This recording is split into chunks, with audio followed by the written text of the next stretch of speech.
All right, so welcome to this lab. We're going to do some elasticity calculations both for price, review scores, upon demand, and then using the LASMI sheet, we're going to look at the impact of review scores upon RevPAR. All right, so what we have here is classic STR data by hotel and by market. We have rooms available, how many rooms we sold, what kind of revenue those sales generated for both the hotel and the market, for a series of, late summer Mondays, right? So we're going to start this off by looking at the hotel ADR and occupancy, right? So we're just going to calculate these hotel ADR and occupancy. ADR, average daily rate, equals how much money we generated divided by how many widgets we sold to generate that. Whereas occupancy or utilization is what fraction of our total rooms we sold. Right, so we can do that for each of these days for the hotel. We could also do this for the market, or what's quite often referred to as the comp set. And so here we have revenue divided by sales, and sales divided by rooms. Okay. And then typically what we look at for our hotel is we look at things in relative standpoint, so ADR index and our occupancy index, right, which is going to equal my ADR divided by the comp set ADR and my occupancy divided by the comp set occupancy. Right, and so as we talked about in class, when we're looking at elasticity, we're going to assume that, basically price impacts are not constant over all ranges, right? i.e., if I drop price by $10 from 100 to 90, I'm going to get a very different room response than if I drop price from 20 to 10, right? And so as a result of that, we have these decreasing marginal returns. And so we're going to focus on constant elasticity or decreasing marginal returns. So that basically means we have a curvilinear relationship between demand, not a linear one. So here I'm just going to create the ln of these guys to say that I'm going to have a curvilinear relationship. So if I take the ln of those, the natural logarithm of those, then I will have a linear relationship. So here we have the ln of ADR and the ln of occupancy, right? So if we say that price in demand is nonlinear, then the log of each of those will be linear, and we can see that when we insert a scatter graph. And so here we see a nice linear relationship. We right-click, add trend line, and here we're going to display equation, display R squared. And there we see that, Y in this case is demand, right? X is price. And we see this negative 0.7259, which would mean that demand is inelastic, right? The elasticity is less than 1.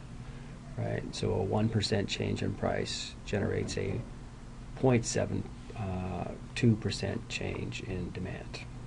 Okay, we're going to jump over to the review scores tab, where we already have ADR and occupancy and comp ADR and comp occupancy calculated. And so we could calculate our ADR index here, just as before. Right, my ADR divided by your ADR, comp ADR, sorry. And what we're going to do in addition to ADR index is we're going to have this review score index, right? So here we have two more columns of data. We have the hotel's TripAdvisor score, and we have the market's average TripAdvisor score. And so here we have our review score index, right? So how well are we doing on TripAdvisor relative to the average hotel in the market? And we could also, again, have our occupancy index as before, which is my occupancy divided by the market's occupancy. Okay? And here we're going to again have We're going to assume non-constant relationships, so curvilinear relationships. We're going to take the natural log of each of those.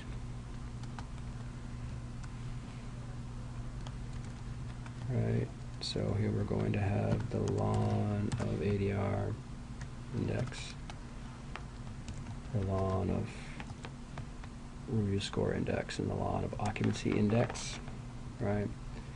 And so now we're going to look at jointly price and TripAdvisor scores upon demand, right? Because we have two X's, we need to go to our regression tool under data analysis, regression, right?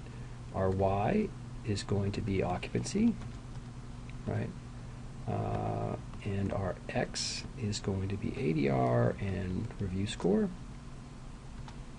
We have labels, we have a new worksheet, we hit OK. Right, and so before, if you remember, the R square was 0.64 and the elasticity was 0.72.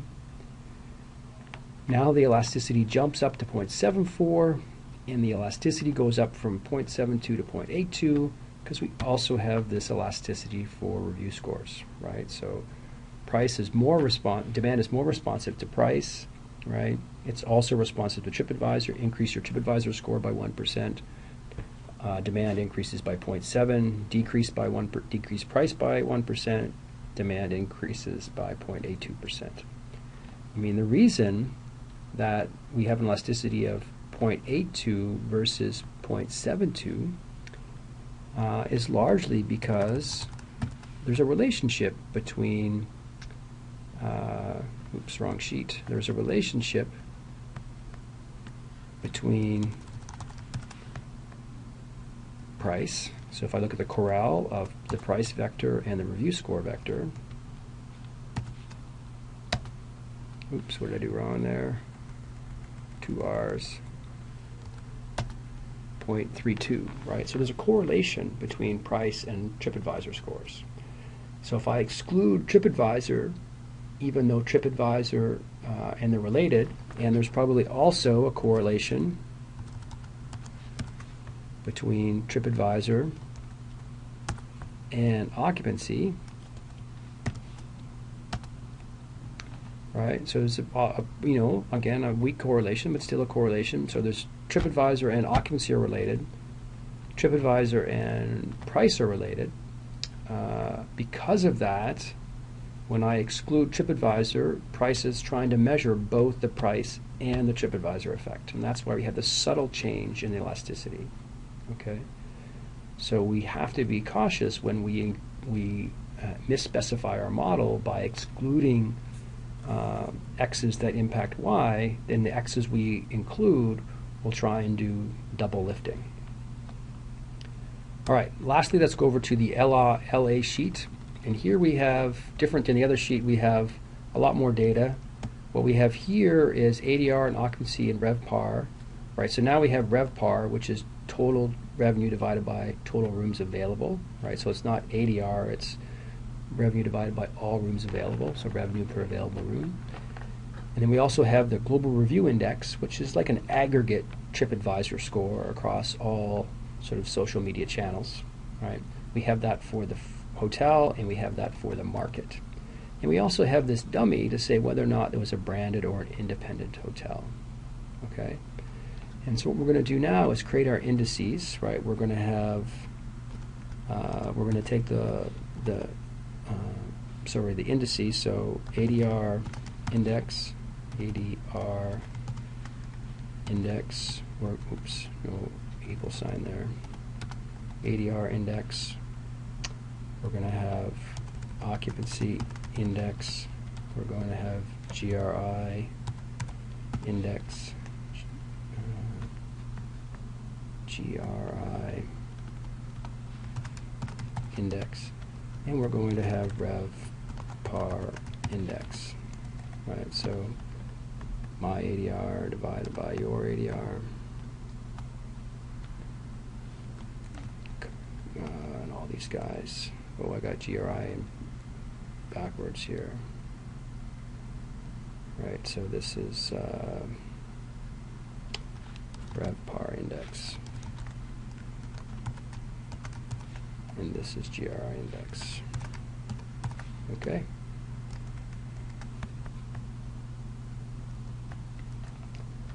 And so what we're going to look at now is the impact of GRI upon RevPAR. Right, I knew there was a reason I had it the other way. I want to insert column, move this over. So when we do regressions, when we do plots, Excel likes to have the X first and then the Y. So what's the impact of GRI upon RevPAR? Right, so insert scatter plot. Right, add trend line. Oh, I was going to also do the natural logs here, weren't we? Okay. As before, let's assume that we have decreasing marginal returns. So we're going to have the natural log, right? So ln of GRI index and ln of RevPAR index, so equals the ln of GRI and the ln of RevPAR. Okay, so now we can insert scatter plot. There we go. So insert scatter plot, add trend line.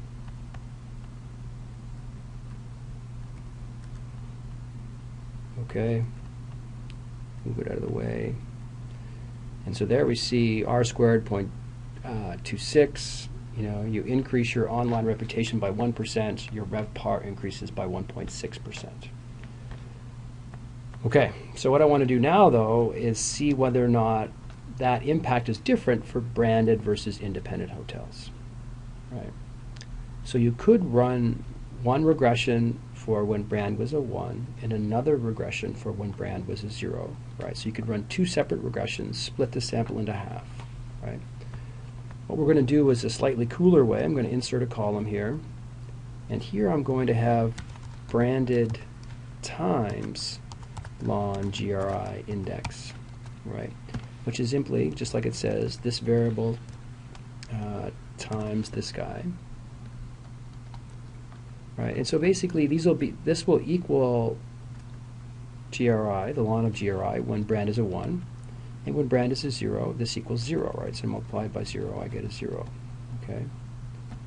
What we're going to do now is run a regression with these two guys upon RevPAR index.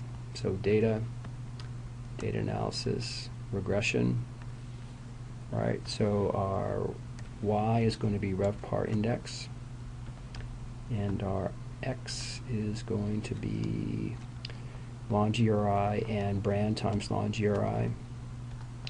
Okay, so labels, new worksheet. Okay, so R squared went up a little bit, not much, right? But more importantly, when brand is equal to a 1, then brand times ln GRI will equal ln GRI.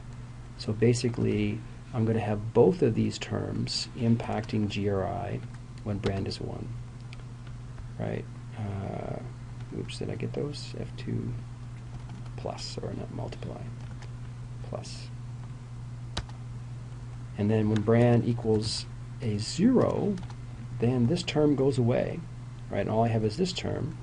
So the impact of GRI is this guy. Right, so for a branded hotel, right, there's less impact of TripAdvisor upon RevPAR, right, versus an independent hotel. So TripAdvisor is going to matter a lot for an independent hotel. Less so for a branded hotel, because the brand is going to free ride on the overall position of the brand. So the branded hotel will free ride on the position of the brand. Right, so we see here these different impacts. The nice part about including brand times ln GRI is that we get a p-value for this term. And that tells us not only is it different, 1 and 1.8, but statistically speaking, it's also different. So that's like a t-test to see whether or not GRI impacts branded hotels differently than independent hotels. The answer is yes. Right, 1 for branded, 1.84 for independents. Whereas before, when we didn't separate them, that impact was washed out into 1.6.